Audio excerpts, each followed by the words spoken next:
Crunch Time with Ryan Kordziel. It's Crunch Time. What a game! Unbelievable! This is Kordziel Krunch with Ryan Kordziel. Hello and welcome to another episode of Kordziel Krunch. There are some teams that are so good, so legendary, that they etch themselves into sports lore almost immediately.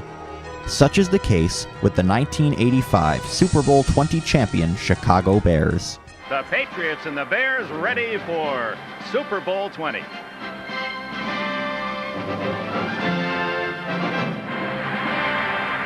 After 2 weeks of inundation, a storm, a flood of promotion and publicity, the curtain is about to pull, and Super Bowl XX will play to this enthusiastic audience in New Orleans. Nearly 74,000 fans, SRO. The stage is colorfully set for the NFL's top two companies, the Chicago Bears and the New England Patriots. Hello, everyone. Dick Enwood. The 85 Bears won 15 of their 16 games, their lone loss being a 38-24 defeat by the Miami Dolphins in Week 13. They shut out the New York Giants and Los Angeles Rams en route to the Super Bowl and were 10-point favorites heading into the game. Led by Buddy Ryan's famed 46 defense, the Bears allowed the fewest total yards, rushing yards, and total points during the season, and also led the league with 34 interceptions, while finishing third with 64 sacks. The 1985 Bears defense may have been the best in NFL history. The big hits and its renowned reputation echo to this day. Hey, fellas, what are they, unblockable? Is that the 85 Bears over there? Huh? Buddy Ryan created the 46 defense. It was a complex scheme with a simple aim: attack the quarterback with overwhelming numbers. Quarterback Jim McMahon threw for almost 2,400 yards with 15 touchdowns. Running back Walter Payton, the NFL's all-time leading rusher at the time, ran for 1,551 yards. Linebacker Mike Singletary was named Defensive Player of the Year, and defensive end Richard Dent recorded a league-leading 17 sacks. Meanwhile, the New England Patriots were considered a fluke. Although they finished 11-5, they were a wild card team that finished third in their own division. The game started out as Patriots linebacker Larry McGrew recovered a Walter Payton fumble on the 19-yard line on just the second play of the game. After 3 straight incompletions, the Patriots sent Tony Franklin out to try a 36-yard field goal, which sailed through the goalposts to give the Patriots a 3-0 lead.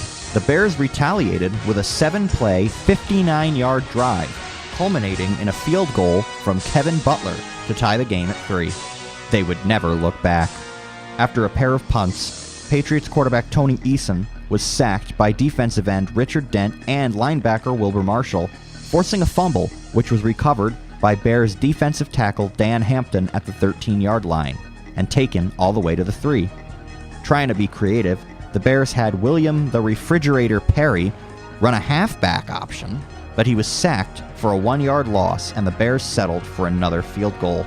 But they wouldn't have to wait long for another scoring opportunity, as Patriots running back Craig James fumbled on their first play, and Mike Singletary recovered it at the 13-yard line. After 2 more plays, fullback Matt Suhey ran for an 11-yard touchdown to give the Bears a 13-3 lead. The Bears' defense was dominating. Those guys, they did look like a bunch of mad dogs in that game. I mean, it looked like they almost were, that they had a contest to see who got to the quarterback. The Bears picked it up even more in the second quarter, as they had a 10-play, 59-yard drive, which ended as quarterback Jim McMahon ran for a 2-yard touchdown to give the Bears a 20-3 lead. The Patriots decided to change quarterbacks and sent Steve Grogan into the game. It didn't help, and the Bears rode an 11-play drive down to the Patriots' 10-yard line, but had to settle for another field goal. In the third quarter, the Bears started out as McMahon faked a handoff to Walter Payton, then tossed a 60-yard pass to Willie Gault. 8 plays later, McMahon ran it in for a 1-yard touchdown to increase the Bears' lead to 30-3. 2 plays later, cornerback Reggie Phillips intercepted Grogan and returned it 28 yards for a touchdown to make it 37-3. And intercepted for a touchdown, the rookie Reggie Phillips. The feeble Patriots once again turned over the ball as wide receiver Cedric Jones fumbled and Wilbur Marshall returned it 13 yards. Jim McMahon threw a 27-yard pass to Dennis Gentry to move the ball to the 1-yard line. Surprising almost everyone in the stadium, the Bears sent William the Refrigerator Perry out on offense, and he scored a touchdown, making it 44-3. First of all, the reality of first and goal. Perry. That one registered 3.8.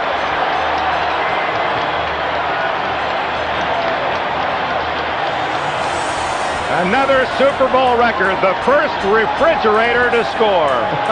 And the largest running back ever to score a touchdown. Early in the fourth quarter, the Patriots finally scored a touchdown as Grogan threw an 8-yard pass to Irving Fryer to make it a 44-10 game.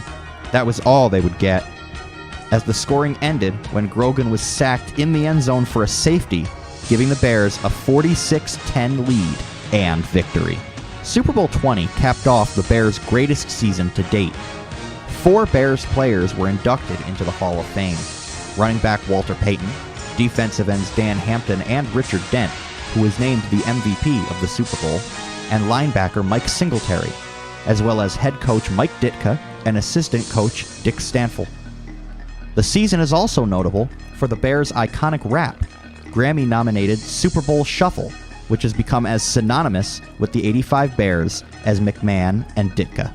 That'll wrap up this episode of Kordziel Krunch. Join me next week when I take a look at the greatest World Series pitching performance of all time, Don Larsen's perfect game in Game 5 of the 1956 World Series. For Kordziel Krunch, I'm Ryan Kordziel. Thanks for listening. Kordziel Krunch. With Ryan Kordziel. Ryan Kordziel. Crunch time.